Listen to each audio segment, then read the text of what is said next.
Got almond milk?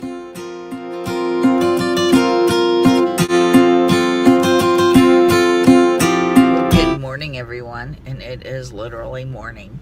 Yesterday and the day before and the day before that, I have been working on a Veganuary recipe for you. It ended up being 3 recipes. So 50 minutes of footage later, I combined all that and tried to edit it, but so much of it actually came out to get it into at least a 15-minute segment that the best thing that I could do was to divide it, make a couple recipe things about it. First, tapenade and crackers, which I've been talking about, and we're going to do the tapenade and crackers, but also to begin, I'm going to do almond milk. Well, when you do the almond milk recipe, you're going to save one part of that. Just continue on and you'll see which one part you save, and then we go into the tapenade and crackers. I think you'll like the 2 recipes that I present. So first one, part 1, we are going to take a look at almond milk. Let's get started. So here we are. Everybody ready to get in a little kitchen talk? I thought also I'd give you a little bonus round, and that bonus round happens to be the delicious substance that we all seem to use, vegan and non-vegan alike, and that's called almond milk. Oh boy. Here, I want to show you how easy that this is to make. So time you go to the store and you buy like a carton of almond milk and it costs you $4, remember that you can make it at a fraction of the cost. Now this is new to me, but in kind of looking into this recipe, and do you actually call it a recipe? You know, it's simple. So I just went to the store and I bought this little gadget here. Okay, now, reason I call it a gadget or a gimmick or something like that is because it's got this little chalkboard sort of deal right here.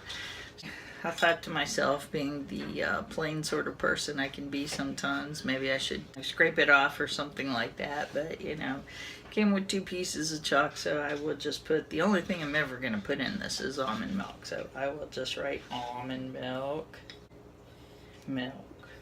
draw a picture of an almond. It's not what I would call the best picture of the world, but you know, hey, what the heck, there it is, almond milk.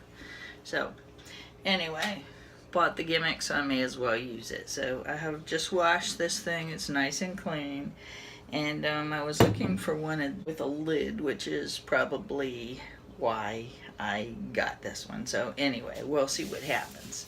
So I got my little chalkboard thing, my couple little pieces of chalk. I don't know what I'm going to do with these, but we'll see. I don't even know if I maintain where it says almond milk. We got that ready. Okay. Now, usually I'd buy almonds like this. Yeah, whole almonds. But I couldn't find those today, so, you know, I got brave and I bought actually sliced almonds like this. So anyway, we're going to use those in here. I've got some soaking. The recipe says soak almonds. Soak 1 cup of almonds, and you're basically going to soak almonds for 24 hours. As far as I understand, the reason for soaking them is they have a substance on them that keeps the nutrients from actually getting to you. So anyway, we soak. We got our 1 cup of almonds, and basically you would just soak them like this. Anyway, we'll revisit that in 24 hours. Here they are. They do expand when you soak them, so anyway, they're nice and soaked. Okay, so we are just going to blend them. So I'm just going to go ahead now and pop them in the blender, just like this. And you have 1 cup of almonds, so you are going to use 2 cups of water with that. So 1 cup of almonds, 2 cups of water, 16 ounces of water, if that helps, if anybody's using bottled water. And we will just put it in there. So there is your almonds, there's your ratio. So twice as much water. If you're making more, twice as much water.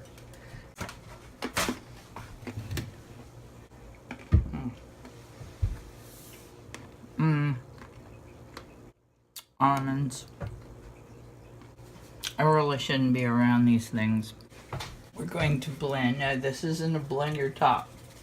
I'm telling you, my blending capabilities here are for naught, but you know, it works. So I'm using it. I'm just gonna top this the best that I can. Turn it on.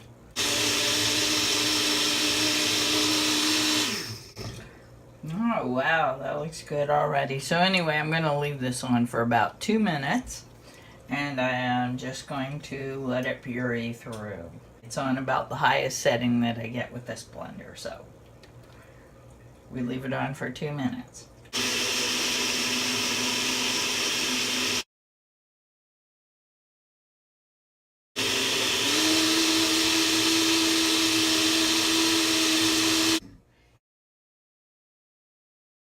This is your simple recipe. Now, if you want to sweeten it, you can always add a few things. One of my standbys is just a tiny bit of maple syrup, probably what would be about a tablespoon. If you don't want to sweeten it all, you don't have to. Some people put dates in. You always have the option of putting sugar in, but the reason that I started to want to make my almond milk in the first place, or one of the reasons I gotta say, is just basically because there's so much sugar in the processed ones that you get. So just a tiny bit of maple syrup, which is a much more natural sweetener and definitely contains nutrients that definitely are good for you. I'm going to use that. So, for the fun part, let's begin the straining. Now, I'm pretty sure when all is said and done, I'm probably going to double that quantity because we really drink a lot of almond milk around here. But just for this, we have the almonds, we have the maple syrup. Some of the recipes actually call for different things. Some of the different things, you could put a pinch of salt in.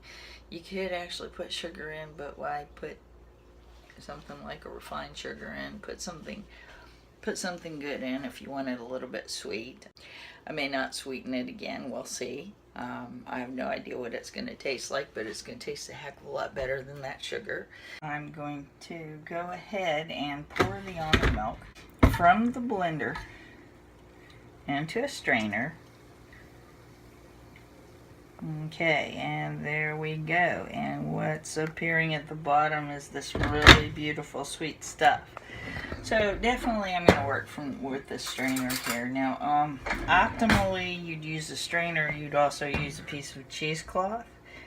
But I don't have that, so I'm just going to basically use the strainer. One thing about it is you get these things when you can. Look how frothy it looks. It's leaving some residue. Don't throw that away because I'm going to teach you something really awesome to do with it. Got almond milk.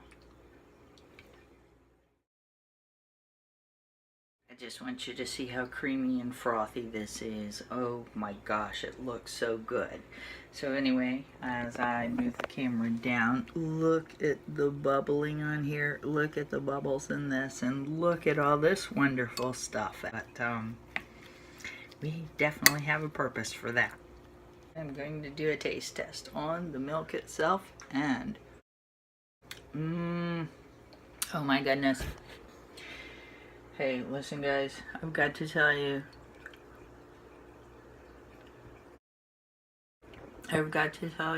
This is better than anything you can get in the store. And I guarantee you it's going to be healthier too.